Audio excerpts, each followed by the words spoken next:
Today is Thursday, December 5th, 2024.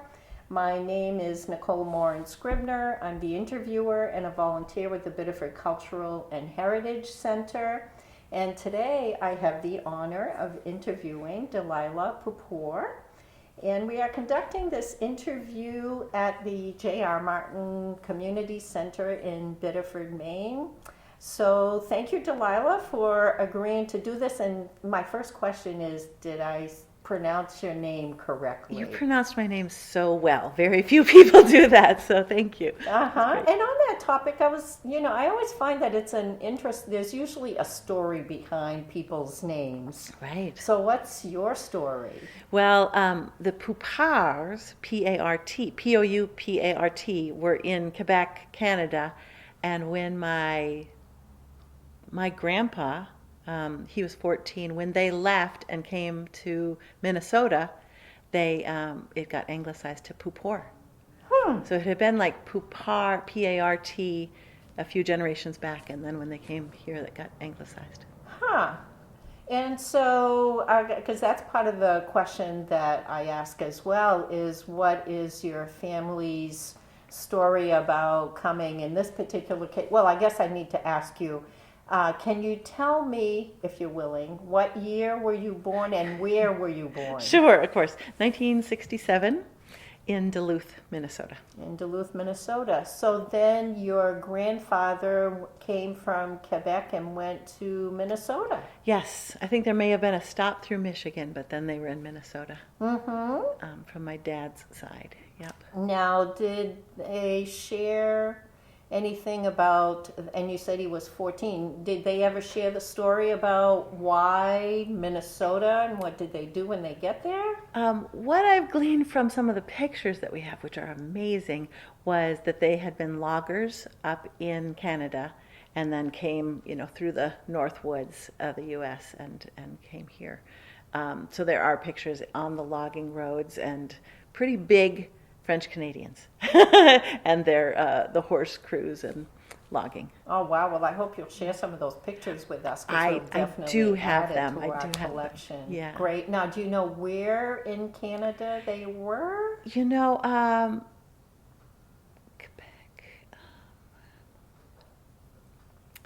It's been a while since I've seen it, so I have to look again. But I'm pretty sure they were in Montreal. But before that, more rural. Okay. Something islands, something like that. Okay. Great. And so then they stayed in Minnesota. So that's your father's side of the family. And right. Then what's your father's name? Lincoln Antoine. Okay, well, Lincoln's not a very French-Canadian name. It's that's true. Interesting Yeah. that that's the name they gave him. Yeah, maybe after Abraham Lincoln, coming to the U.S. So did your paternal grandfather, if he was 14 when he came to the U.S., he married when he was in the United States. Do you know anything about your paternal grandmother? Yes, let's see. Trepanier is her last name, and she was already in the U.S. when they met each other. I did see that. So I think I have seen that she also was from French Canada. That definitely is a French name. So was there, in that area of Minnesota, is there a French Canadian community? Not huge. In fact, they were in a town when we'd go visit, like my great uncle, Wilfred. He was in Poupore, Minnesota. It was just a little tiny stop on a railroad track, but I think they had done the logging there and then had a little stop. Huh. Yeah. And any information about if your your paternal grandmother, if she was of French-Canadian descent, any details about how they ended up there? No, I don't. My dad's parents both died when he was just 18, 19 from different illnesses that they had. Oh. Yeah, so I never got to meet them, and It doesn't sound like my dad had a whole lot of stories that he told us while he was alive. Mm-hmm. So probably they didn't go, the connection to Canada was not very strong. No, they did not go back. I know my dad was proud to be from Quebec, and but I think he was kind of, his generation was supposed to assimilate. So I think you weren't supposed to go back and dig into your, history. Mm-hmm. Yeah. Wasn't the thing to do back then. Yeah. Okay, so then tell me about your mom. My mom's side, her grandparents, one came from Hungary when she was just 12 years old. Mary Klessig came from Hungary and landed in New Orleans, but ended up at the other end of the Mississippi River, up in Bowabic, Minnesota. And then my mom's grandfather came from Ireland, so a Hungarian-Irish family up in the Iron Range of Minnesota. So her heritage was Hungarian, Irish, and then also German. Huh. So tell me about when you were growing up with the French Canadian, Hungarian, German, Irish background. How did any of that manifest in your experience growing up? I think I got a lot more of the cultural heritage from my mom's side because her parents and grandmother, at least, were still alive when I was growing up. So, like, my great-grandma, the Hungarian one, lived till she was 99. I don't really remember her speaking English, though I'm sure she did, but she had 10 kids who, got every need that she had taken care of. So we would go to her, I remember her 90th and her 99th birthday parties, and she was kind of like the matriarch of this giant brood. And, she had 10 kids and all of them had 6 kids. And so we got a lot from her, and then from the Irish side too, like my Irish grandpa, loved to sing sometimes the Americanized versions, when Irish Eyes Are Smiling, or My Wild Irish Rose, songs like that. Uh-huh. Now let's see, that would be your was it your great-grandmother or your grandmother who was Hungarian? Great-grandmother. Okay, now you said that she didn't speak English much. Were you able to communicate with her? I think mostly we just came up and we kissed her it was like a receiving line. You'd come up and you'd kiss her on the cheek. But, there was probably 100 more kids around at birthday parties and weddings and stuff. Yeah. Mm-hmm. Giant. Now, any special traditions in your family growing up? Food was a big way that tradition was passed, and in particular bread. My mom learned a lot of the cultural traditions of bread making. Hungarian,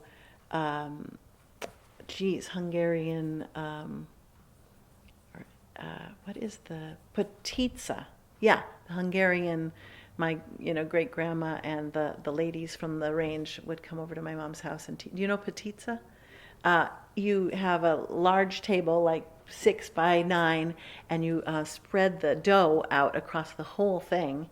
And they have to stand on each corner and each stretch it till it gets that wide, and then rows of brown sugar and walnuts and probably raisins, I'm not sure, and then they'd roll it up all together along the table and slice it into rolls like that were baked. That was a good tradition. Oh, that sounds like a really yummy tradition. Yeah. And like German Spätzle comes to mind. It's a little dumpling. My mom did a lot of different things with dumplings. I don't know so much about the Irish food. She was not making bread pudding, thank God. But my mom did love to, learn about somebody's culture and then what their bread is, and then learn how to make it. Huh, that's interesting. Now, any traditions around the holidays or any special holidays? Good question. I'm just trying to think of like the cultural pieces of it. I have a feeling it was, if it was, it was in the food more than, I think, like we kind of had a generic Christmas tree. We loved singing around the piano. And then, no, I don't think so much. It's kind of good. It's a good question. And then taking a little step back, I just remember, so you told us about your last name. Now, where does Delilah come from? Okay. I was the sixth of six children, so my mom was a little tired. And at first, in the hospital, she named me after the nun, Mary Bell. And then she named me after my dad's mom, Laverne. So I was Mary Bell Laverne. It says it on my birth certificate, Mary Bell Laverne. And when I was 3 days old, my grandma called my mom or talked to my mom and said, that's not a very good name. That's not a very good name. She did. Apparently she wasn't afraid to give her opinion. And there had been a relative in 1850, something right around there, named Delilah Arabella Bradley on my grandma's side. And she said, how about name her Delilah Arabella instead? So they have to go and change the birth certificate? It is crossed out. It's crossed out. They just hand wrote it in. When I got my first passport, I was pretty worried that they were going to be like, this is not a real birth certificate. But I got to tell you, this is a first. Is it? I have not talked to anybody yet that had their name crossed out on their birth certificate. Maybe my mom was still in the hospital or something, and they're just like, oh, that's fine. But yeah, my birth certificate is crossed out. Wow. Yeah. Okay. Yep. Well, do you approve of the final name? I do. It's been fun being Delilah. Other than in high school or growing up in school, all the teachers singing my, Delilah, too many times, But it's fun to have a different name and people ask you about it. And I didn't usually tell people my middle name because nobody would believe you had that many vowels in your name, Delilah Arabella. Huh. Yeah.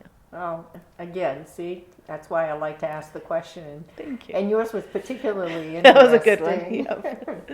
So tell me about Minnesota, because I got to tell you, I really don't know a whole lot about Minnesota. Cool. Well, we were in the northern part of Minnesota in Duluth, which is on the west tip of Lake Superior, the largest Great Lake. And so it's a very, very cold place. In fact, usually, when you're saying the coldest place in the nation was Duluth or north of us, a lot of the times, and really close to Manitoba, Winnipeg, 3 hours, but we had a lot of Canadian influence there as well, coming down playing hockey and going up there to Winnipeg. But let's see, cold. And then because it was kind of such a cold and snowy place, most of the immigrants there in the northern Minnesota were Scandinavians. So really strong Scandinavian culture. Well, anyway, the north is, Finns, Swedes, Norwegians, a lot of that. And lots of skiing, cross-country. Like our town, as many baseball parks as there were that many cross-country ski trails. And actually, because of northern Minnesota, a lot of Eastern Europeans had come to work on the Iron Range, so a lot of mining up there. It really influenced the politics of Minnesota, much more closer to socialism from the Eastern Europeans and the Scandinavians. So I grew up in a really more like a safety net political environment, that people kind of believed in taking care of each other, that government could do good things for people, and that we help our neighbors, that kind of thing. So that was a really strong ethic that, get everybody educated, make sure everybody can go to school, and make sure everybody has the food they need and place to stay. And so a lot of the liberal kind of policies that maybe spread to different parts of the country over time. A lot of them started in Minnesota, so that's kind of the culture. Interesting. Yeah. Do you know how your parents met? They grew up in Floodwood, Minnesota, which was 600 people. He was a year ahead, and he was a very tall basketball player, and she was on the baton twirling. What do you call that? Majorette? Yeah, majorette. So she also played the drum too in the band, marching band. Small town, you got to do both. So I think that's probably how they paired up. Uh-huh. Yeah. And they ended up living in that general area pretty much the whole time? They actually, my dad, when his parents died when he was 18, so right after high school, I think maybe the second parent died during that year, and he had been working in Diamond Match Factory, which they also have out here. So there's so many similarities between Duluth and Biddeford. But his high school basketball coach got a job down in D.C. and said, let me get you a scholarship, and you should come to D.C. So before he and my mom were married or engaged, he had gone down to D.C., started college at George Washington, playing basketball there, and then she moved down, not exactly certain of the order, but got married, had their first kid, my oldest brother, there. And then before he finished college, they moved back to Duluth, and he finished up college up there. I wonder if he ever shared whether that was a big transition from a community of 600 people to Washington, D.C. Yeah. My mom, they did talk about how like that coach was the most influential person on their time there. Even though my dad was in college, that coach had got him a job living in a house where he took care of a guy who was in a wheelchair, and then my dad would like carry him up and down stairs to class and stuff, and that's how he could afford to live there. And then when my mom came down, they lived in more of an apartment, but were taken care of by this coach and his wife. So it seems like they got to have a sweet, sort of caring neighborhood to live in, but I think they wanted to get back home as their family grew. Mm-hmm. Yeah. So tell me about what your dad did for work. Well, when he went down to D.C., he got his degree in physical education. So he came back and immediately started teaching Phi Ed, as we called it back then, and was a coach of a lot of sports, and eventually the athletic director too. So he did that. Other than a little stint as a driver's education teacher too, he was a mellow enough person to teach driver's ed, but then finished up being a teacher of physical education. Mm-hmm. And what did your mother work outside the home? She worked a lot inside the home. Like when I was growing up, there were always 3 or 4 other kids there that she was doing a daycare in the house. She sewed clothes for people, could make bridesmaids' dresses. Before I was born, apparently she did housekeeping, cleaning at people's houses. And then when I was like 10 or 11, she started a catering business. And then she had that all the way till she retired. So she built that up using all that love for baking. I was going to say lots of bread. And yes. Yeah, bread was really the specialty that she was really known for. Wow. Huh. Did you ever help her out with those? Yeah. I mean, if you were not allowed to be sitting still at our house, because she did a lot of the cooking in our kitchen. So if there was a watermelon that needed to be scooped out or little tiny carrots to be cut, we got to work. And then I would also be a waitress in the summer for catering jobs too. So, yeah. So what was school like for you? Let's see.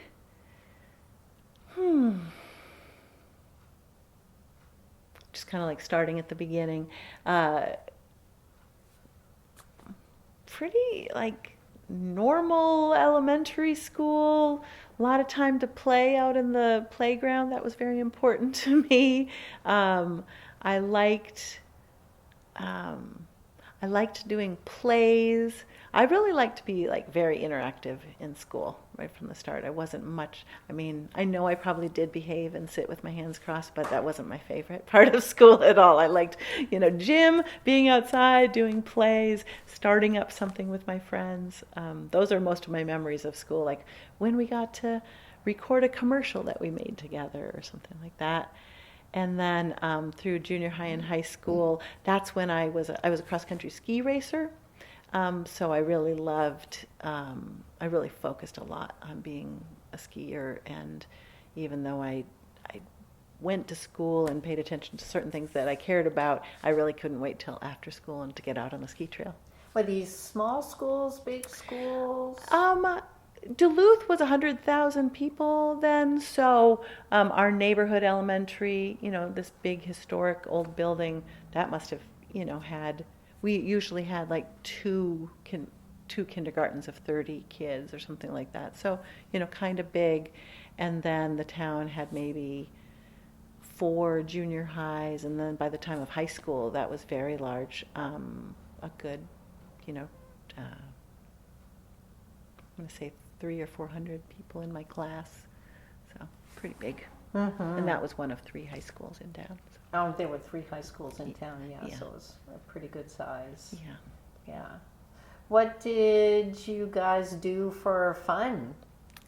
Well, all of my ski friends, we loved skiing. We would go travel around to different meets, whether it was for school or on the weekends, just with training. This sounds very Scandinavian, but we'd travel to Wisconsin and Michigan and around Minnesota to ski. I did love to be outside all the time. Minnesota's the land of 10,000 lakes, they say, but there's actually 13,000 lakes. So all the time in water or in waterfalls, walking on trails to find a river to swim in or climb through. I loved being outside all the time.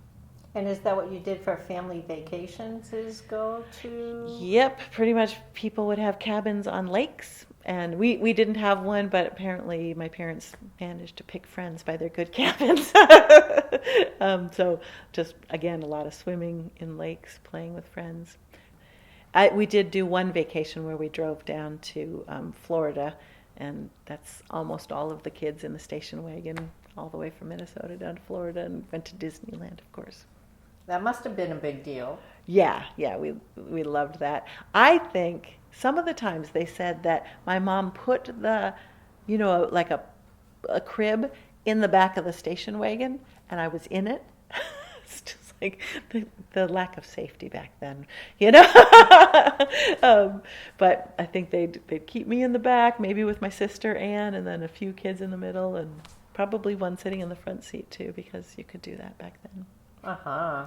So when they did the trip to Disney, were you old enough to remember it? Or? Yeah, that one was a little bit later. I was like 10 then. Okay. But we did a few other trips, like, this is so funny, like driving to Chicago. And I remember we toured a cigarette factory and a beer factory. Why is that a fun family trip? I don't know. But I guess learning about the Industrial Revolution or something. I don't know. Wow. Yep. So let's see. So and then it was decision time in terms of after high school. Mm-hmm. So tell me what that thought process was like. That was really a lot around being a cross-country skier. I wanted to go somewhere I could cross-country ski. And Middlebury, Vermont was one of the best places for skiers, and also University of Colorado and Utah. And I looked at some other schools, but I just really wanted to go where I was going to be on a great ski team and get a good education, and it came through for Middlebury, so I spent 4 years in Vermont for my college. So what was it like leaving home? Because it's not exactly like you can go visit mom and dad on the weekends. Right. It's kind of amazing to remember getting on the plane, and I had probably had 2 suitcases and some other stuff being mailed out. but getting there, and I got there early because the ski team got there early. I didn't even have a light for my room for the first several days because I had to get somebody to drive me to the, Walgreens or whatever it was to get a lamp for my room. And, just I think I was so excited after having been the youngest of 6 and being, you're Anne's little sister and John's little sister, to just get to be, it was like going to camp. I get to be my own personality and my own direction. So I made good friends at Middlebury. A lot of them were either skiers or singers. I did a lot of singing at college too. But it was pretty weird leaving kind of like a Catholic background, Midwest kind of town, and joining a college. Half of the kids there had gone to private schools, and I didn't even know to wonder about that, So there were all these cultural things I probably didn't get while I was at college, that it'd be great if there were a little handbook, Here's what if you feel like you don't understand, like I didn't understand how some of my friends would go to the Bahamas for Thanksgiving, or not Thanksgiving, but like spring break, because I just couldn't figure out, like, how do you have enough money to go to college and have enough money to go to a place I can't even imagine ever having enough money to go to, that sort of class dynamics and all that. So I made it through, made my dear friends, but, and it was good to go to a school like that did have a lot of kids who had, big goals for their lives. But I think I found a nice balance of doing what's really important. How did you stay connected with your family? We would, I wouldn't go home for Thanksgiving because that was too far to go for that. So I went home every Christmas. I went home for 3 of the summers, I remember. And then my mom, I don't know if it was every year, but she would come out. I don't know if she and my dad both did ever, or just she would come out for a little bit, and she loved traveling and loved to see Vermont. Now, did you call, write letters? Right. I did texting or email. Right. I did find a whole bunch of letters that my mom kept. She passed away a couple of years ago, and going through her belongings, I found a bunch of letters that I wrote. So I used to love writing letters, putting a stamp on the envelope and putting it in the mail. And I would talk to her about just like the day-to-day things of what I'd learned in a class, or what my friends were doing and things like that. And she wrote as well. And then there was one phone in the hallway, so you could go use the payphone and make a collect call from the hallway. But that was a special occasion to make a phone call, Isn't that funny? Like, we text 200 times a day now. Yeah, different time. But I like capturing that. It's like on one interview that I did, someone was talking about using the phone booth. What's a phone booth? Right. So you were on a ski team. Any highlights from that experience? Yes. And then I ended up not being on the ski team for a while after that. I guess the highlight is it was great to be part of a group of people at a college who had a lot in common with you. The skiers, we really couldn't be out partying. So we were the kind of kids sitting around, maybe eating ice cream and giggling, and then everybody go to bed at 10 o'clock. Pretty kind of like innocent, I guess you might say. Highlights from being on the ski team. Oh, yeah. So I just was remembering probably not everything that I was doing at college was all innocent.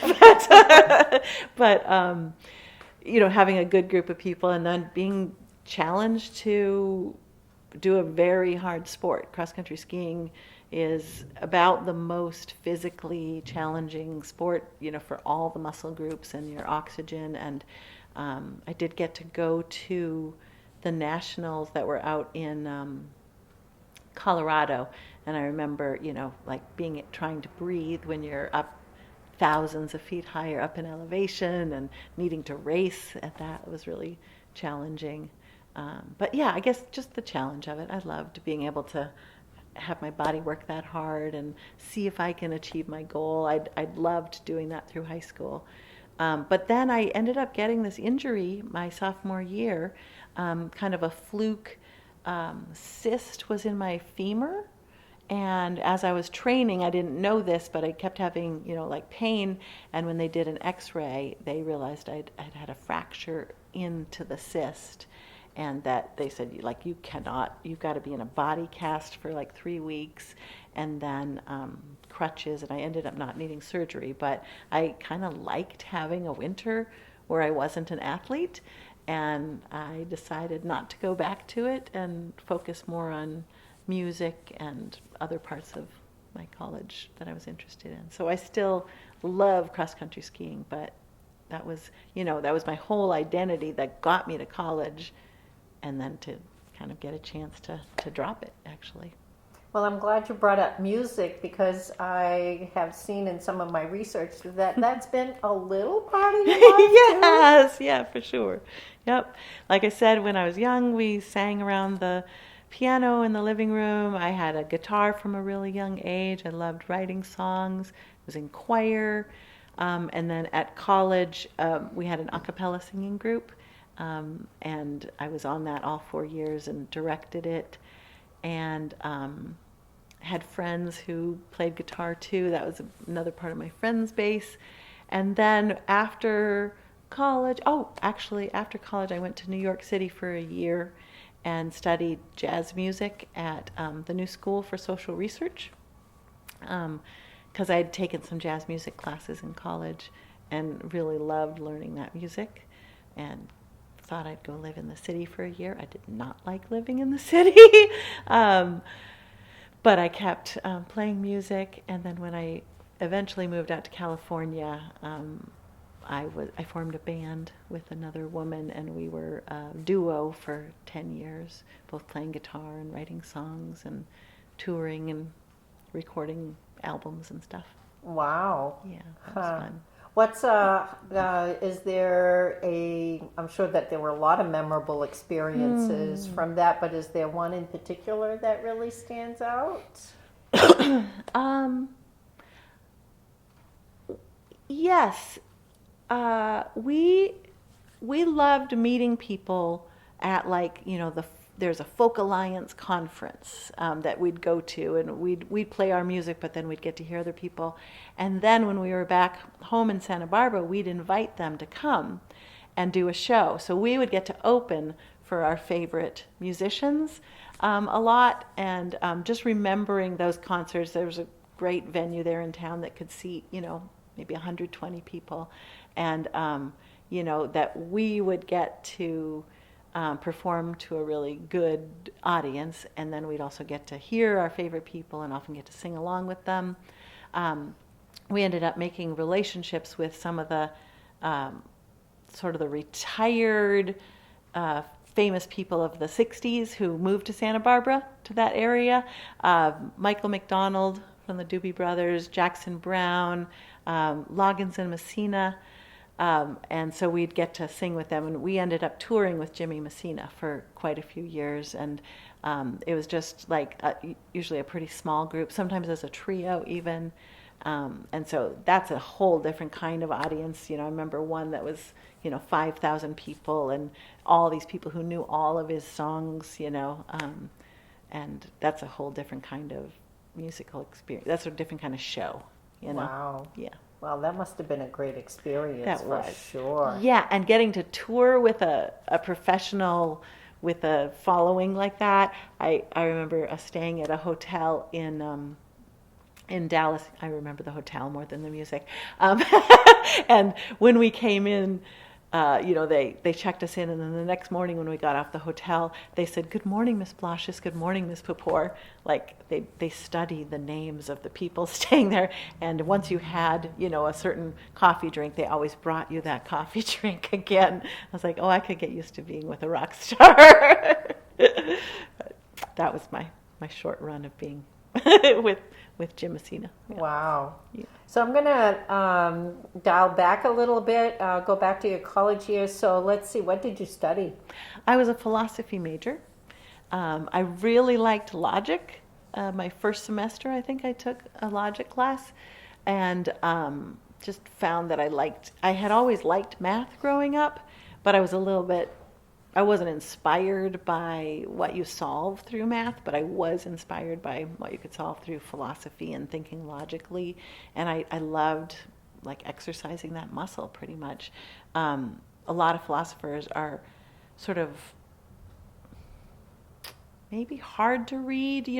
They're complex. They're full of a lot of depth, and so I loved the project of like, what are they trying to say, and how do you compare them to another philosopher, and really developing like what is the good life, and getting to think about those kind of questions. So talk about questions. One of the questions that comes to me is, so what was your parents' reaction to you getting a degree in philosophy? Yes. My mom was a rebel. My mom was a rebellious person, and she didn't have a college degree, and I think she would have liked to, but just wasn't treated like college material back then. I think to be a woman who was encouraged to go to college was pretty rare. Oh, yeah. And I think her mom had told her she would only pay for her to go to a Catholic all-female college, and my mom wouldn't agree to that. So when I think my mom was she would tell her friends when they'd say, what's she going to do with that? My mom would say, anything she wants to. So she had confidence that I would do something interesting with it, that I'd be able to pay my student loans back. And I think she probably liked philosophical questions too. She just hadn't called them philosophy class, But as a, practicing Catholic, I think it was important for her to think about how people are treated, how things are set up in the world, and that's kind of philosophy. Mm-hmm. Yeah. So college comes to an end. You said you went to New York City. Yeah. To study jazz. Had you thought you would pursue a career in music at that point? Yeah. I wondered how I could take music to the next level. I wasn't really kind of understanding where I could have taken pop music, even though I was writing songs and playing guitar. I kind of was more involved in shows that had jazz music. So I tried it for a year, but that's when I was in New York that I just couldn't stand seeing the effects of racism like I did.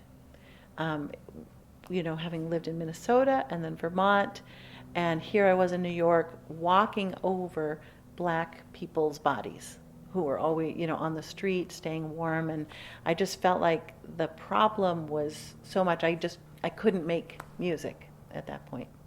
I just said, I have to do something that's more directly about making the world better. And I wish somebody had said to me, you can do music too. You don't have to drop that. But at 21-ish, I went back to Vermont, where I had gone to college, and worked there for a year, and kind of looked into how do you go into working at a college. So I thought I would develop leaders at college, and so I got a master's degree at University of Vermont in higher ed administration. So. And where did that take you after you got your master's? I got that master's at the University of Vermont and worked at St. Michael's College there, so I knew I wanted to work in colleges.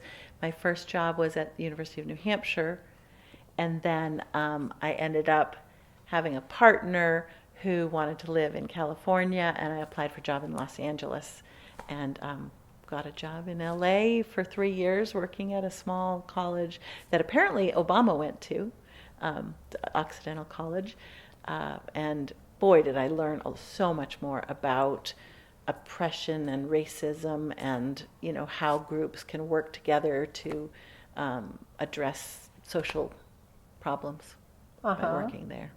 And what was a big aha that you had with that respect? Well, like how, oh my gosh, we got to go to this one trainer that was like 3 days long, and it was really about listening to one another and being listened to, that until you've had a chance to really think about your life story like you're doing right now, it's hard to listen to somebody else's life story. But once you do, you can never forget their lives and the impact, and you can never sort of settle for things being how they were before you knew. So it was really a lot about how do you get connected to other people, hear about their life story as well, and then say, okay, I remember hearing from this one student who had, his family had illegally migrated into California. Here he was a college student, and about how his parents, had to work to make money in the fields, bent over picking strawberries, all day long, and the kids had to make do. And it just, those kind of, your mind is blown. There's an image that you hear about illegal immigrants or something like that, and here's this guy who was about the most lovely person in the room, and can't believe he went from making his way through the fields with his mom as a youngster to getting into college, and he's gonna, make the world a better place, and we're worrying about calling him an illegal or something like that. So there were a lot of those kinds of experiences that they weren't the same experience as me, and once I heard it, I thought, okay, now I have a bigger picture of the world. And at that point, did you envision that you could do with that knowledge? Mostly what I ended up doing on college campuses is just making sure that the environment that the students were in, the residence halls, were welcoming to all the students of all different backgrounds, and that if you needed something, you were from a religion that needed to be able to have a place for, honoring your religion, that we'd figure out a space for it. Or if you, we didn't really have to worry about, or we weren't really thinking about gendered bathrooms at that time, but if you work on a college campus now, that's the kind of thing you would think through, making sure that people of similar backgrounds are able to connect, and, like I didn't have when I was at college, not knowing what is this, what is going on that these students are going to the Bahamas, and how does this happen? There wasn't a place for you to get together with people of more similar backgrounds to kind of validate your experience and help you understand what was happening. And so I guess I did a lot more of that on college campuses through the residential life work for years. So you lived in California for how long? 3 years in LA, and then 9 years in Santa Barbara. Uh-huh. So total of 12 years out there. Did you find a big difference between LA and New York and Minnesota and Vermont? Yes. LA was all about being in cars all the time. That was a terrible thing about Los Angeles. Any party you get to, they say, "Oh, hi, how are you? Good. How'd you get here?" And you spend the first 10 minutes of the party talking about what route you took and how bad the traffic was. It's terrible. Any 10-minute trip could take you 45 minutes. But of course it was sunny every day, and almost never rained. And boy, it was fun to be able to be outside all the time. Go running February 2nd, Thanksgiving Day, you're on the beach, that was lovely about California. And then certainly the environment of, being welcoming to people from lots of different backgrounds was awesome to get to do. Minnesota, pretty darn homogenous Scandinavian culture. A lot of Vermont was that way. New York certainly wasn't, but California was a great way to get to be part of more of a world community, I think. Mm-hmm. And so when did you make a decision to move from there? Well, about a couple of years before we left, I met my husband, and we I was 36 when I met him. And Right. where did you meet? It was totally a fluke thing. I was driving up the coast to a meeting up in San Francisco and stopped over at this place called Esalen, which is like a retreat center on a cliff in Big Sur. And I stopped there for a night, and he was working there, and we ended up sitting next to each other at dinner. And on my drive back south again, we had talked about it that I would come and visit him again. So then we just started a driving long-distance relationship for maybe less than a year. And then from there, we're like, I think we got to get married. And we wanted to start a family. And it felt to us like, because he's from here, he grew up in Sanford. Both of us felt like California was this wonderful place to be, but we felt like potted plants that couldn't really find soil to root in. And so we thought, especially for starting a family, it'd be great to be around either my parents in Minnesota or his family here in Maine. And I think being near the ocean was the weighted the scales closer to Maine. Now, had you been to Maine before? A little bit, yeah. As a Vermonter, we'd come over a few times, and then once I started dating him, got out here and visited his family. Mm-hmm. Now, when you did make the decision to come to Maine, what was that process like, trying to decide where in Maine, what you're gonna do? Well, first of all, we did kind of a crazy fun thing. We took 2 months to drive across the country. We didn't have to be here by any time. We didn't have jobs in place, but we had his family.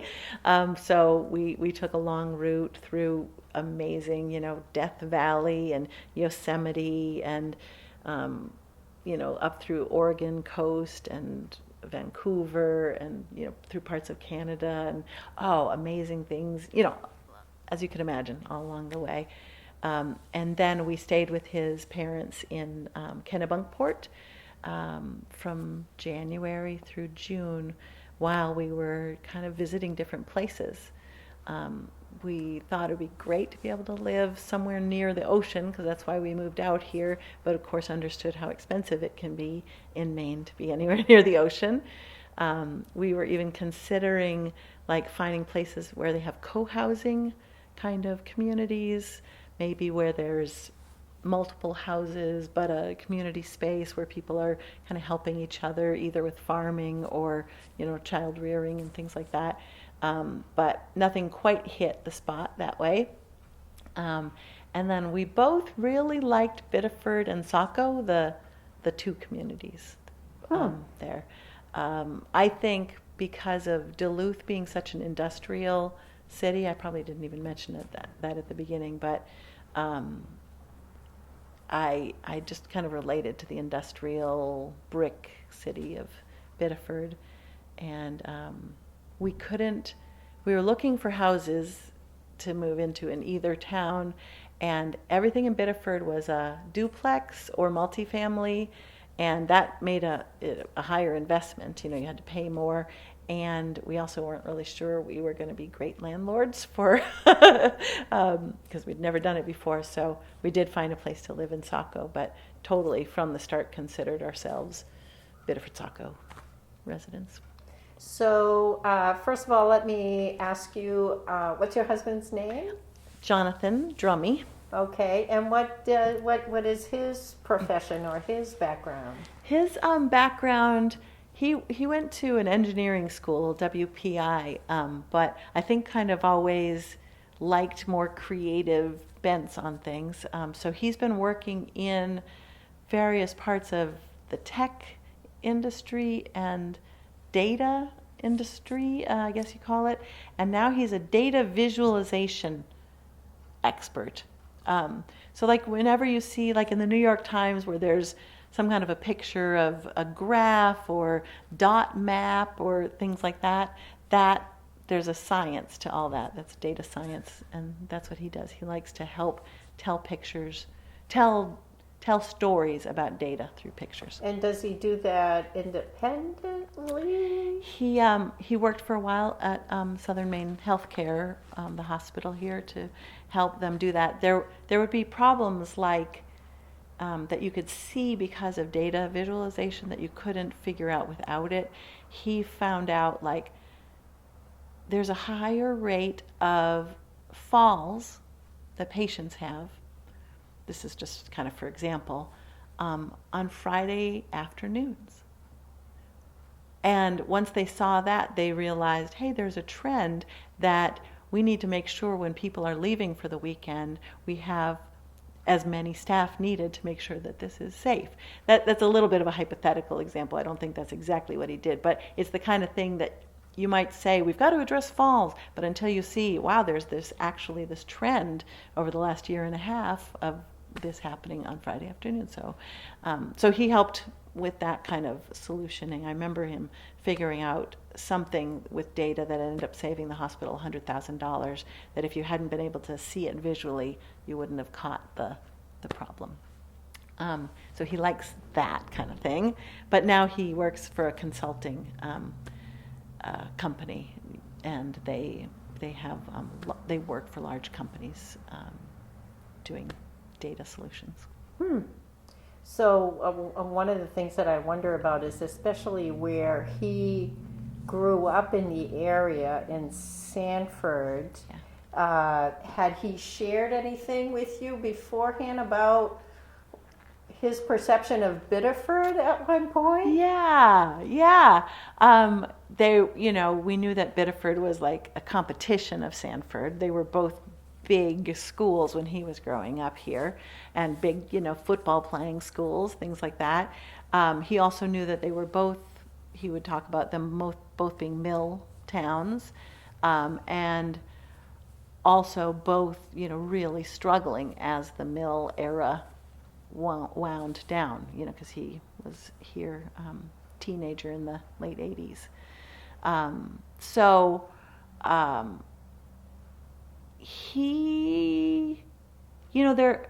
Biddeford and Sanford had more like stigma, about them, like that it wasn't a valuable place, or it was, poor and therefore bad or something. And I think his general sense, probably from being a Sanford guy, is to not knock something like that. Like he did not knock Biddeford or Sanford. He values both places. I'm glad to say that's partly what brought him back here.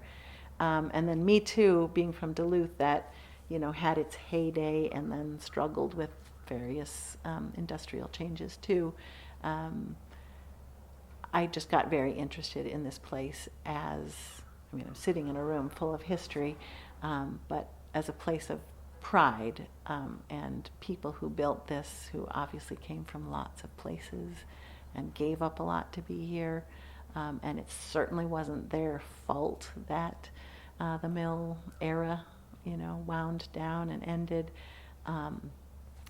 that version of it. So I think both of us came here as like interested in valuing the people who've been here and wanting to be part of it. So when you came here, and you were looking for work, how did that develop? So we had our child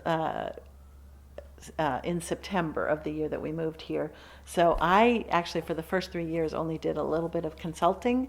I don't mean to say a little bit, but I worked with universities and nonprofits, just helping them with like strategic planning, mission development, and things like that, so that I could primarily be parenting. We didn't put Sam into any daycare because I was able to be home, or Jonathan's schedule was flexible enough, and we had grandparents here, so that was amazing to have 3 years, because most people are lucky if they get, a few months. And so I did a lot of parenting, and then the job at Heart of Biddeford opened up. So that was my first thing that I applied for in Maine, and it was they had just they had just lost the director of it, and they were kind of needing to reassess. So it was a part-time job, and it was interim, so it was 3 months. And I thought, okay, this is kind of a perfect way for a mom with a 3-year-old to figure out what's my path back in. I had no idea when I got pregnant that I would just want to like hold my child all day long. It's kind of like we were talking about earlier, just how much my priorities shifted, and I just wanted, my baby to have a good life and see what interested, them on their path. And but then this job came up and it was part-time, so I knew a lot about community development from all that work on college campuses. I didn't know so much about economic development, but they hired me assuming I could learn, I guess, and been doing it for 14 years. Yes. And if you can dial that back to those early years, what was your perception of where things stood and what you thought you would be? What was your approach that you were looking at? Happily, when I joined Heart of Biddeford, they are already really in this process of community heart and soul, it was called. This foundation had given Heart of Biddeford funding to do a whole bunch of community engagement. And what I loved and why I became interested in the job is at the La Kermesse Festival, they had a tent. And it was a storytelling tent. And people would sit in circles and tell what they loved about this place and never wanted to lose about this place. And it was so fun hearing the immigrant stories and how people were so proud of their work in the mills, and their grandmothers, immigration here and things like that. And also, a bunch of the mill workers were starting to form together then to maybe hold a tour or two. And at the same time, the high school students were working with them. So there were some tours in the mills, before anything was filling these 1 million square feet, right around 2009. The students dressed up in costumes from different, clothing from different countries that were represented in the mills. They did some skits about youth, children working in the mills. So I loved the history. I loved the worker history. I loved how Biddeford was claiming and not wanting to lose its pride in its mill history and the workers and the immigrants, immigration stories here. So that's the place I was coming into, knowing there was 27 vacancies on Main Street, and only a few places had been able to survive at all. But then there were, creative people who had been working at it a long time, people who were new to town who wanted to be part of. Let's see if we can spark interest back in this downtown. What do you think was there, especially near the beginning, was there one thing in particular that you think started really, like you mentioned the word spark, that really started to turn things around? I think it's a couple things. One, I really think the community heart and soul process was really important because I had learned transformative mediation before coming into this kind of work. It was a big part of, did a lot of mediation before this. And they say in mediation, before somebody can understand the other point of view, they have to be empathized with first. And what I found was happening in Biddeford was there was a lot of interest in empathizing with the people who'd built this place, the people who'd lost this place, had lost their jobs, who had brought so much culture and family and tradition here, but didn't know if it was still valued. So I think all of that energy and attention, listening to people, valuing people. We, before I got to Heart of Biddeford, there were phone numbers placed in all these vacancies around the downtown called heart spots, a big giant heart. Call this number if you have a story that you remember coming here. And I remember hearing the stories of, first dates at that, what do you call it? Not diner, but, in the Woolworths, or, where this dance hall was, or bowling with their family here.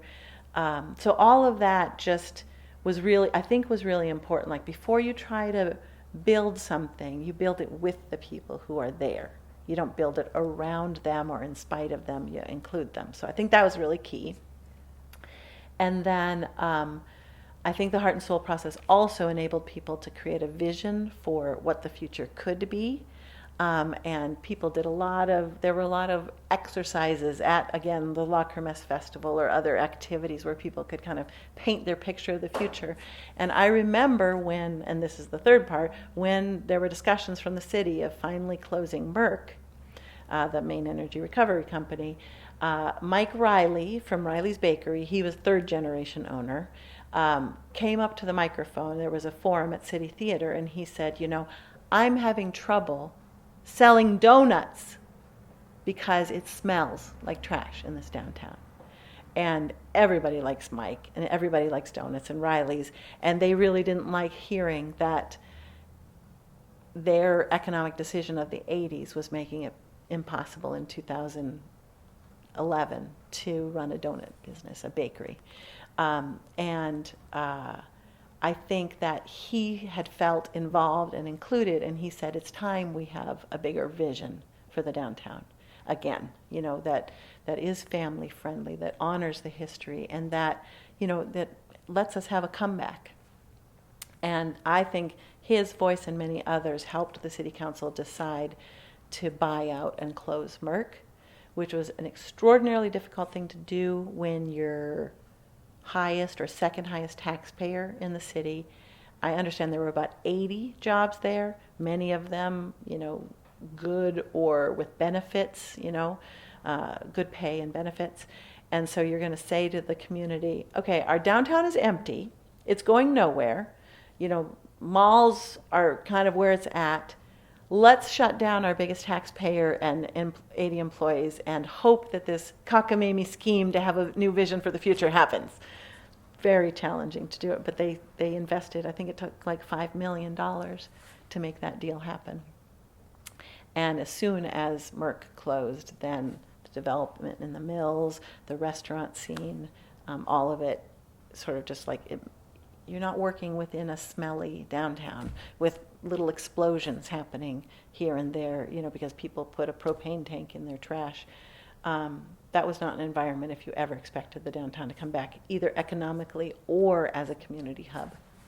So Merck goes away. Do you remember, what was like the first wave of, okay, they're gone now?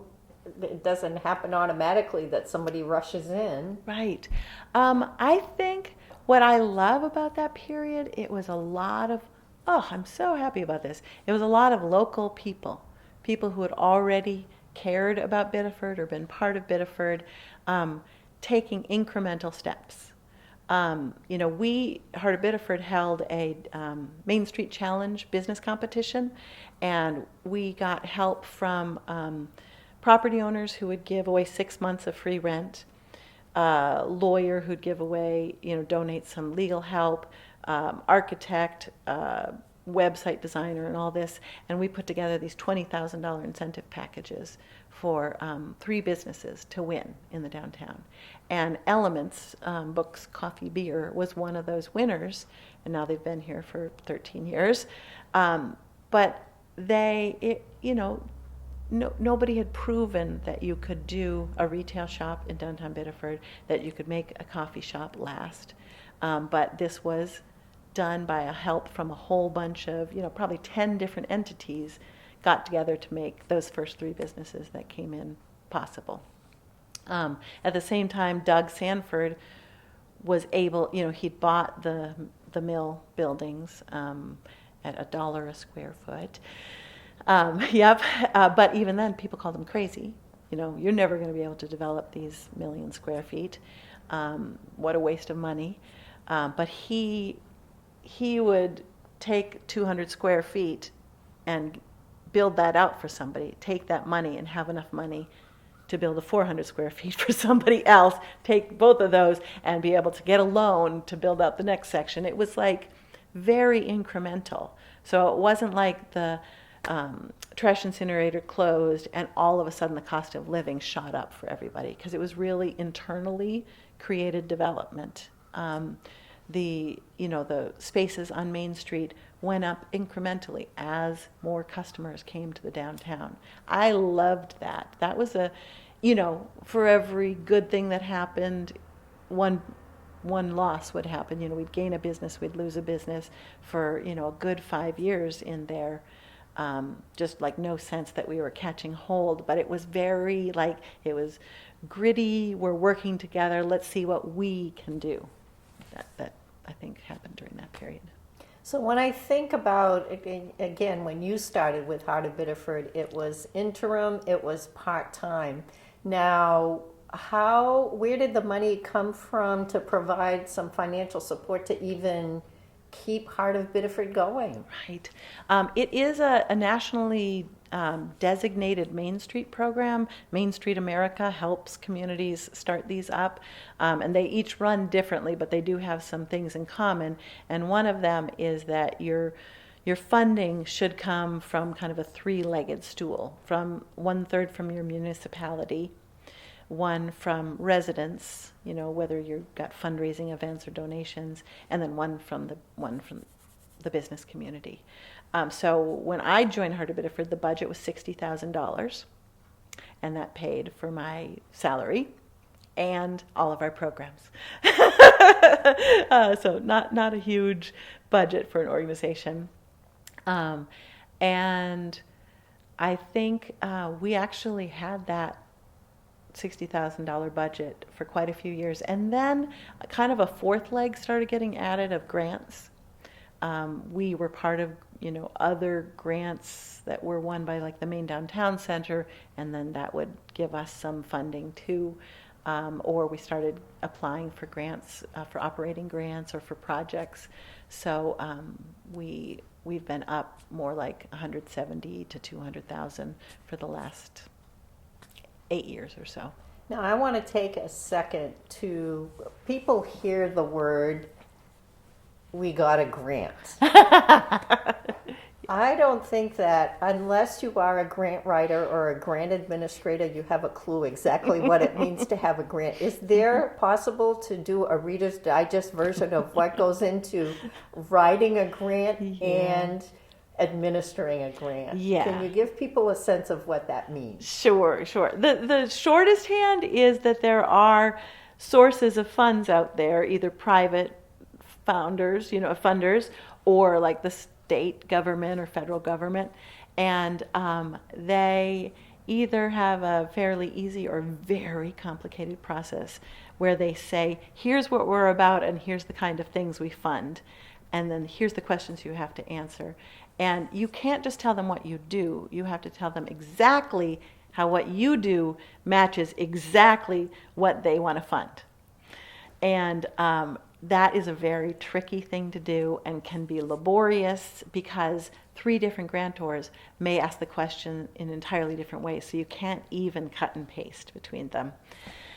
And then as a new organization, you have to win some $1,000 or $2,500 grants and show that you know how to apply for a grant, know how to spend it exactly on what you said you would spend it on. Then when you write the report, you show that not only did you spend it on what you said you would, but you achieved the outcomes that you did. And how did you measure those achievements, those outcomes?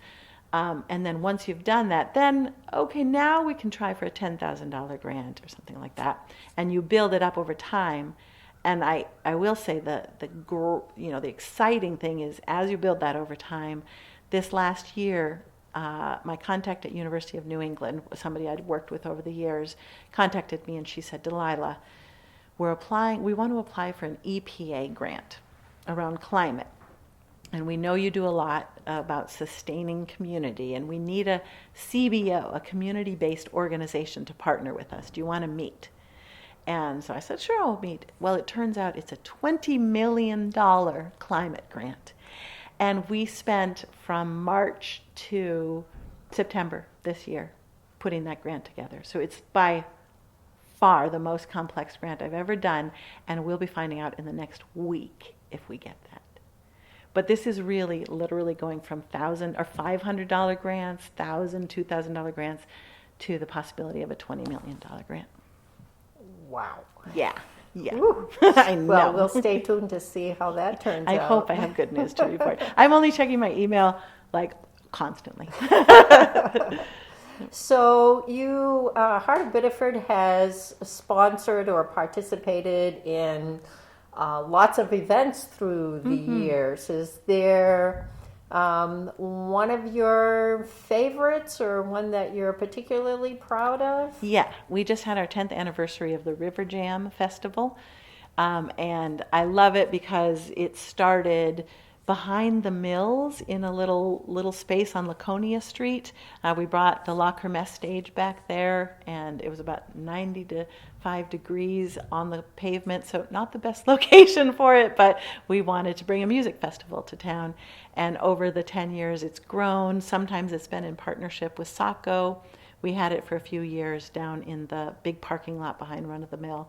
But for about the last 6 years, it's been in Mechanics Park. And we've been able to draw bigger and bigger musicians over the course of the day. And we always have, fun stuff for kids and families to do. The Biddeford Cultural and Heritage Center has participated at least 4 years now, hosting cultural cuisine, which is a huge highlight. And I love that the whole festival is free anyway, but that you can actually come meet people from all kinds of countries and cultures and then taste their foods, just like my mother would have you do. That they get to do that during the festival too. So, and then it ends the night, with fireworks. And there's so many things that are complex and stressful and hard that people deal with every day, and that they can come for a day, bring their kids, it's free, or don't bring your kids and sit in a lawn chair and listen to music for a few hours.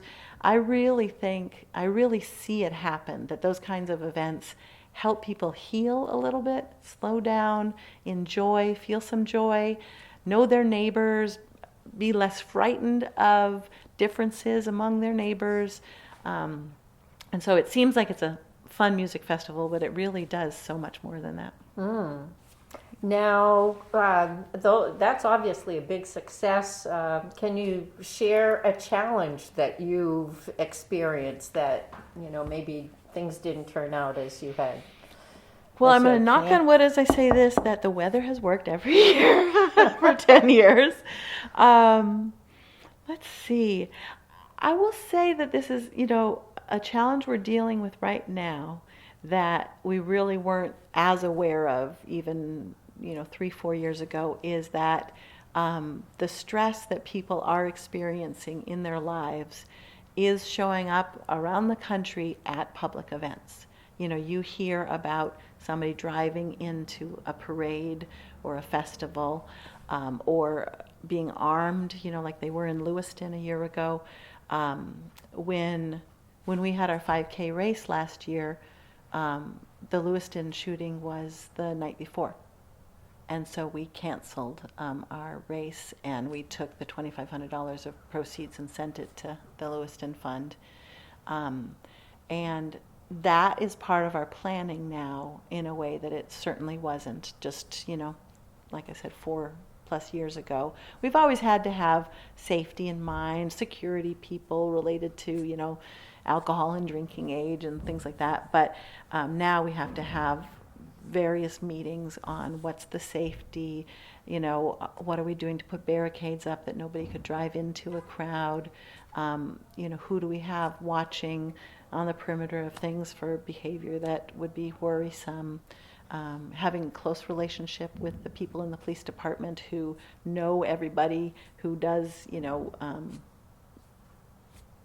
high stress in the downtown, things like that. So I'd say that's the current stress. We'd love people at the festival to have no idea we're doing that work and they don't feel it, but it's one of the things that we need to be doing in the background. Now, a lot of the work that you do with Heart of Biddeford is obviously people gathering and getting together and connecting. What did you do during the pandemic? What impact did COVID have on your work? It had a lot of impact, but I'm so glad that I had the job that I did during the pandemic, because the need was so high for people to have ways to stay connected. The first thing I did, like, late March, was I sent out an email and I said, we are all crew. None of us are passengers, we're all crew.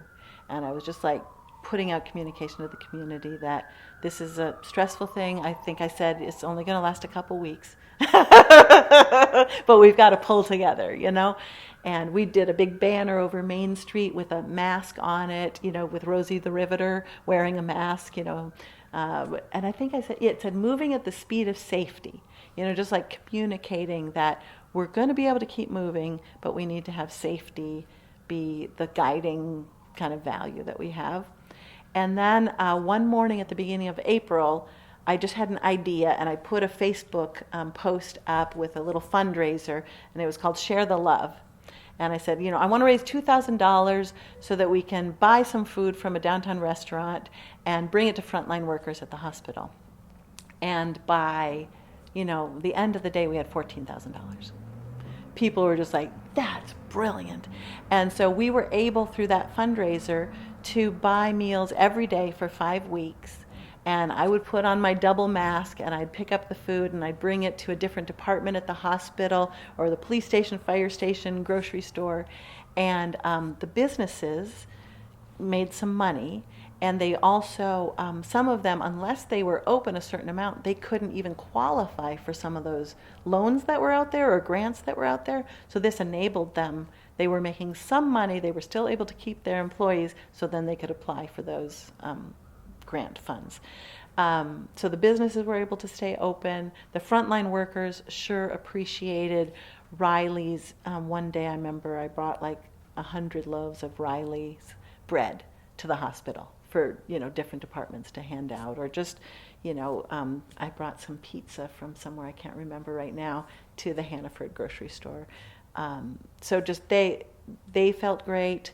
The businesses were staying open. The frontline workers were feeling appreciated, and I think at that point, people who were affected, in our homes, everybody was feeling like, okay, I got to help. I got to make a little difference too. Wow. Yeah, so we got to do that kind of thing. We definitely used social media a lot more. We had all kinds of, each day had a different theme, so if you could interact through social media. And then our Halloween event became a drive-through, and our downtown Christmas event, it was a drive-through. You could drive past Santa and real reindeer, and then we had a gift bag for every car, their household with little treats in it, and the mayor was there waving at every car, and then people were invited to drop off food, goods, or clothing, and I remember we collected 60 boxes full of food and giveaway, so we were able to help. So we just tried to make this community of care. We're going to get through this together. We're still celebrating, but we're doing it in a different way. Wow, that was quite an experience. It certainly required thinking, how do you deliver this in a different way? But it sounds like you definitely came up with some options. I know that what is the most important thing when you look at where downtown Biddeford and the work that Heart of Biddeford is doing? What is something that exists today that when you first took that interim job, you never dreamt that it would be like what? Oh, it's hard to pick. There are a lot of things to answer that now. One of them is that our downtown map has 56 food-related businesses on it, and I think 25 retail-type businesses on it. So really, it was mostly vacancies, except for Riley's, Euland's, Pizza by Alex, Happy Dragon. There really wasn't much in between those businesses in the downtown. So the fact that there's just so much activity, and when when we lose a business, a lot of times it's not because the business couldn't make it. It's just they wanted to take care of their family or, aging parent, or move to a place that wasn't so cold or something like that. We're not just like having closures because the downtown's not making it. And when it closes, something else comes into the space, appreciative of it having been built out more than it was certainly 15, 17 years ago. Mm-hmm. So the fact of how much is going on, for sure. And also, I don't think anybody could have imagined the Lincoln Hotel here then, because even people who have been involved in everything about the downtown development, or people who come here from out of the state, come and, they say, this is the nicest hotel I've ever stayed in. Like, people who travel for a living can't believe this place, so it's a pretty remarkable. And a lot of people love to be somewhere where the past is being honored, and I think that does happen. You certainly know you're in a former mill building and the mill history. And as a result of this work, Heart of Biddeford has received some awards and some recognition. That's right. Yeah, the Great American Main Street Award. So tell us about the Great American Main Street Award. Well, every year at the national conference that we go to, they announce 3 winners of that. And, for my first 5 years, I'm like, wow, we're never going to get that, but that's neat. And then the next year, I started to be like, maybe someday we could.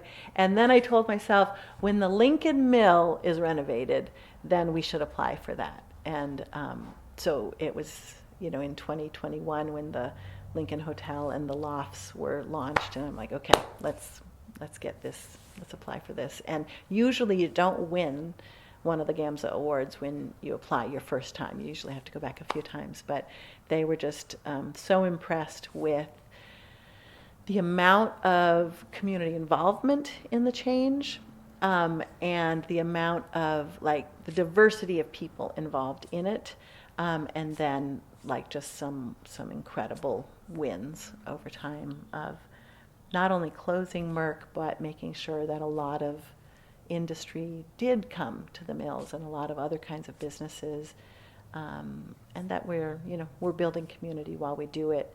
Up until then, I was more pleased with what I was talking to you about, 2011, 12, 13, where it was locally sponsored growth, And since then, which happens during, growth of a community, more people from the outside start to see the economic opportunity.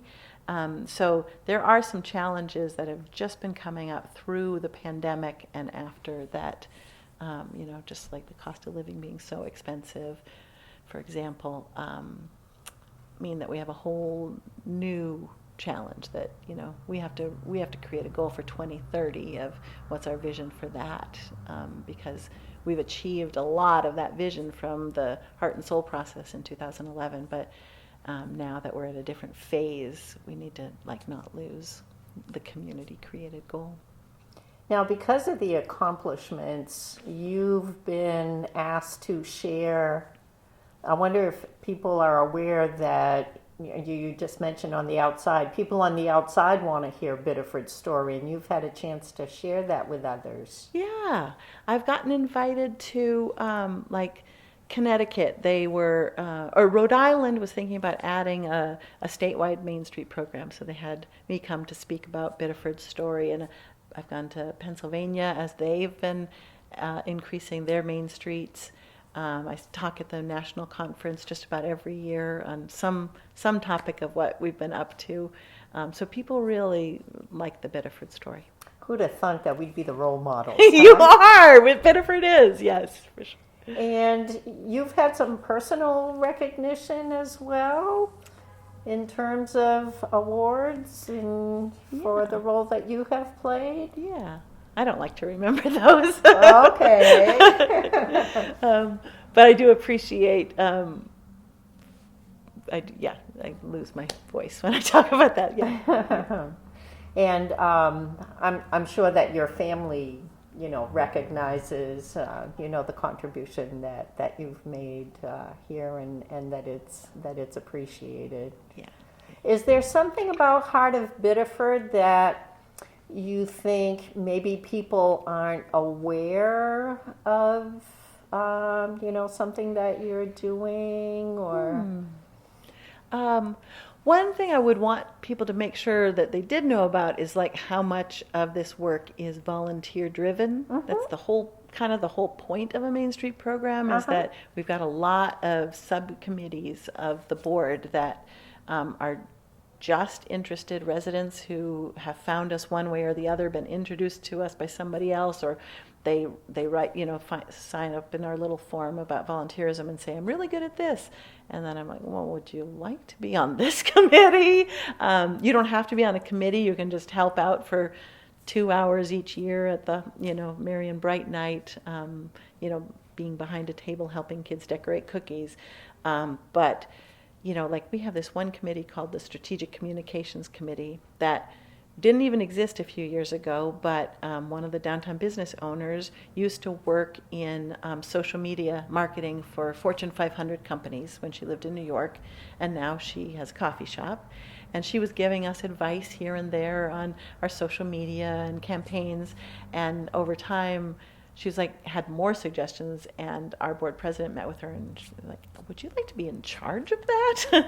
And so it's a volunteer committee, and they helped us do a 20th year anniversary brand update, document all of our standard operating procedures. So that's just an example of a group of people who had a set of skills willing to meet as a group and help the organization just rise to the next level. And I've seen that you involve all kinds of ages as well. Yeah.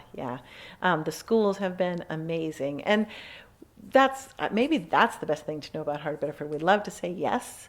So, when the Center of Technology business program teacher contacts us and says, the students want to be more involved in the community, do you have ideas? Then we have a meeting right away and figure out what that is. Those students, we did some tours of downtown businesses, and then the students made contact with those businesses, did interviews, and then made PowerPoint presentations based on what they were learning about marketing in their classes to say, here's where we think you could improve your website or Facebook or Instagram, or we think you should be on TikTok, and made suggestions. And I know of 2 cases where the business owners took the feedback and made changes. One business even changed the name of their business because of feedback that had come through the students.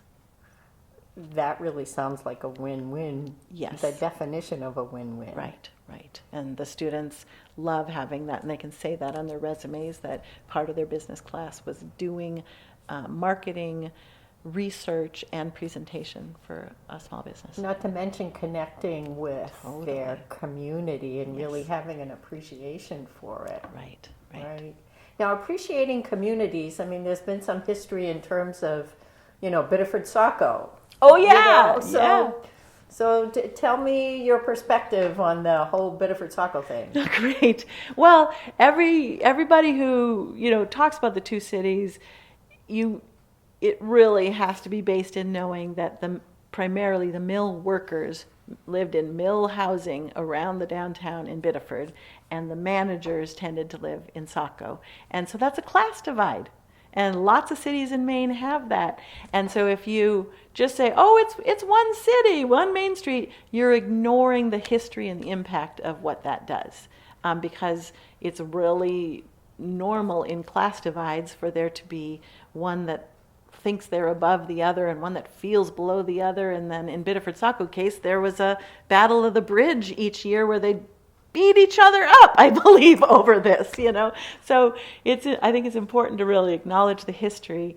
And while that's said, I think it's almost to the point of people being able to laugh about that history now. Can you believe that we used to do this?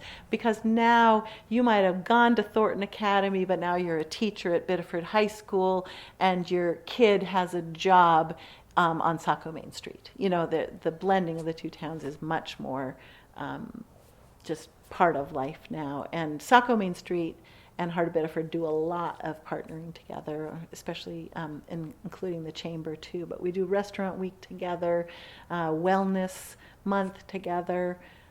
We have a two city podcast together, Saco Main Street and Heart of Biddeford do, called Two Cities, One Main Street. So I think the days of needing to compete against each other are pretty much over, but you never want to forget them. But the opportunities for building on each other are, that's where we're at right now, I think. That's a real interesting transition as well. Mm-hmm. So we've talked a lot about your work. What do you do outside of work now in terms of, are you involved with any community organizations? Or? Yeah. I still do play my guitar quite a bit, and unlike when I had a band and I was playing all the time, it's like situational now. My Sam had gone to school around us in Arundel, and they just had a little showcase this last week, a fundraiser, and they asked me if I'd come play 3 songs. Got it. There's a church in Biddeford Pool that asked me to play a couple of songs next Sunday. So it's very intermittent, but it's also a great way to keep in touch with other musicians and communities. I'm part of a group called Showing Up for Racial Justice, Surge Showing Up for Racial Justice.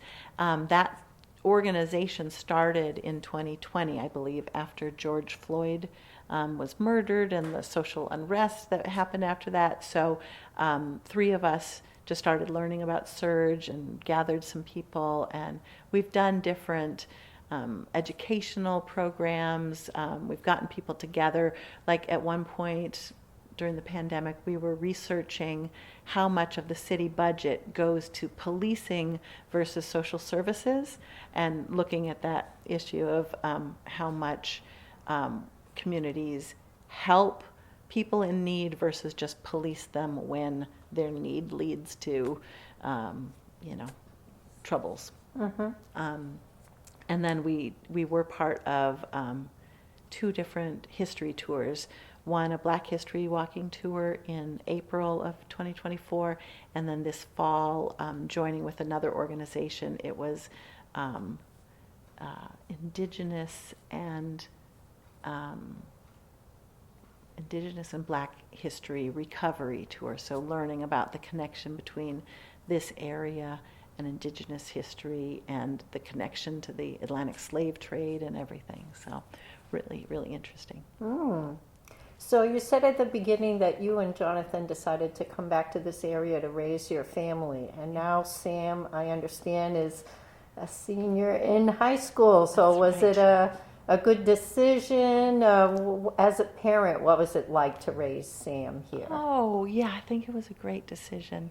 Like I said, we couldn't afford a house in Biddeford, so we had ended up living in Saco for most of the first years, and being able to walk to the downtown and, those little events like the Pumpkin Harvest Festival, and that they really do make a difference to just make you feel like you have neighbors and people you can meet. We spent so much time at the library when Sam was a little kid, and that was all of Sam's first friends. They were from the library, and the other moms became my friends too. And the little coffee shop that was downtown in Saco at that time. So having a small town to gather around us was a really good way to make friends and make a community. I found all the time that I was walking Sam, in the stroller. We'd always do the loop through downtown Saco into downtown Biddeford. So I loved meeting people over in Biddeford, and the music friends I met first, and then all the people through Heart of Biddeford. My phone, phone book on my phone is so full of names of everybody that I know from work, but they're also people who I'll go Christmas caroling with in a couple of weeks and have fun with too. I think we did a pretty unusual school method, because Sam went to school around us, which was in Arundel.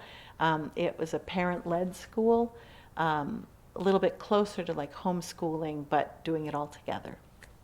And that was pretty wonderful version of school, and it was no grades and no tests. And then by the time high school came around, Sam really wanted some structure, and he found that Thornton Academy had the most he wanted to take honors classes and AP classes and really, get structured. And I think all of that time, unstructured and untested, his mind was just like learning and open, and really was a sponge for high school. So yeah, I think that's worked out pretty well. And prepare him for his next big step. Yeah.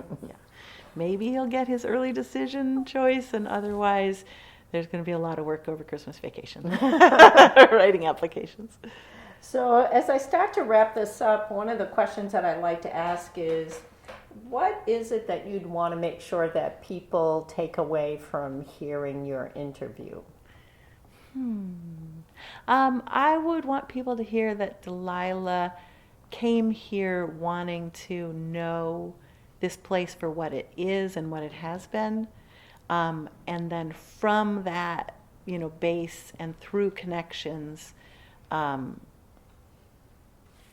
helped Biddeford move itself forward in the most inclusive way possible.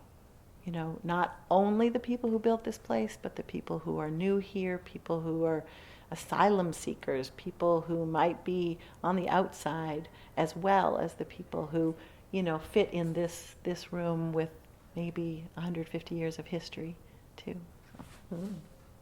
And I've asked you a lot of questions. Is there anything that you had thought, I want to make sure I share this with people, but maybe it didn't come up because it didn't come up in the questions that I've asked?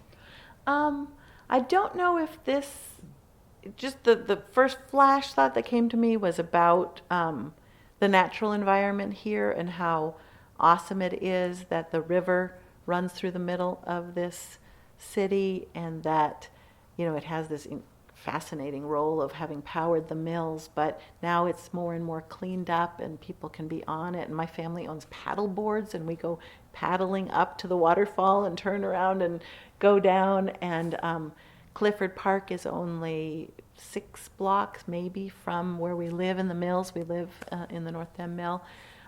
So the fact that, nature is so accessible is a really a huge part of why I love this place. And we've kind of had it, so it's important not to take it for granted. It needs our love and care to keep it that way. Agree. Yes. Okay, well, that's all I have for you today. So I want to thank you, Delilah. This has been so fascinating, and I really appreciate you taking time out of your busy schedule to share your story with us. Thank you so much, Nicole. It was great.